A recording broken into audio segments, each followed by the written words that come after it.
कहते हैं साध सोए जो सीधा चाले। भगत वही होता है साध माने साधक, जो सब बुराइयों से बच गए और यहाँ की सतिथि से परिचित होकर के सही सीधा चले, मर्यादा में रहे, बुराइयों से बच कर चले। संसार के जो चोज हैं इन चोचलों से बच्चे, नाचना गाना फंड करना डीजे बजाना, ये कोई एक भक्तों के लक्षण है। फिर उनको डर नहीं भगवान का। तो ये काल चाहता है कि ये भक्ति ना करें, नास्तिक हो जा, और ये नाचना गाना डीजे बजाना गा के ऊपर इतना खड़दू उतार दे। 2 बच्चों का संस्कार जोड़ना, 4 आदमी बैठ के ये कहना भी हम अपनी पुत्री का विवाह आपके पुत्र से करते हैं, ब्याह हो गया, इसका आगे कितना फंड कर लो बता। शादी बच्चों की वचन से हो गया, वचन से पराये होते हैं, वचन से सारी सृष्टि रची हुई है, वचन के ऊपर रहे आदमी खरा तो उसको हर तरह से सुविधाएं प्राप्त होती हैं। और फिर नाचना और गाना और फलाना करना, इतने दान दे दिए, वो तो अपने सिर पर भार रखना है, गधा बनना उसका। किसी के पैसे पास था रख के कभी सुखी नहीं हो सकता प्राणी। तो जब तक हमें ज्ञान नहीं है तो हम ये विष खा ही रहे थे। अब पता लग जाएगा कि ये तो बहुत भयंकर काम है।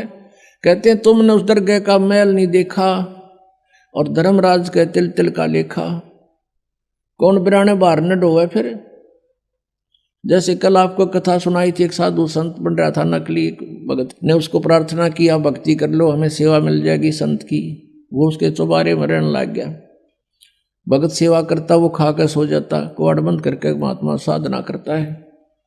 फिर वो मृत्यु के उपरांत उसके ही घर पर बैल बना और बैलगाड़ी में जोड़ कर उसके खाए हुए के पूरे कर रहा था। जब परमात्मा गरीबदास जी को उस पर दया आ गई नकली पे, तब उसको बताया भाई तूने भक्ति करी नहीं और इसका अन्न खाया, ये पूरा करना पड़ेगा तुझे।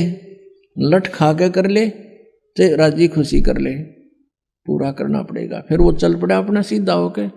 तो कहते तुमने उस दरगाह का मैल नहीं देखा, धर्मराज के तिल तिल का लेखा।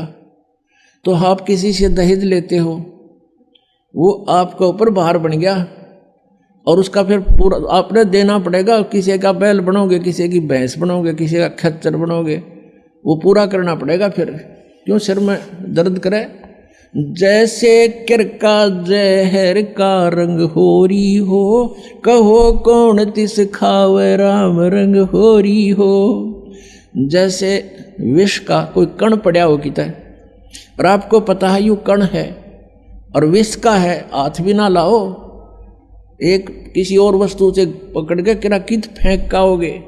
तो ऐसे जो आप ये क्रियाएं कर रहे हो, रिश्वत ले रहे हो या किसी से दहेज ले रहे हो या किसी की हेराफेरी कर रहे हो हैं या कोई ब्याज ले रहे हो, कहते हैं ये जहर खा रहे हो। आप तो गिलास के गिलास पी रहे हो और एक किरका भी जहर का खाना नहीं गवारा होगा। तो कहने का भाव ये है कि हम अज्ञानता के वश ये नालायकी कर रहे हैं और जब पता लग जाएगा इतनी भयंकर मार पड़ेगी इसकी। तो जैसे किरका जहर का रंग होरी हो, कहो कौन तिस खावे राम रंग होरी हो। कहते कौन खाओ फिर जहर ने, पता लग गया था। तो बिना ज्ञान के दुख पा रहे हम यहाँ पर, और भगवान देगा जो पूरा पट्टेगा किसी के दूसरे के धन से चोरी से।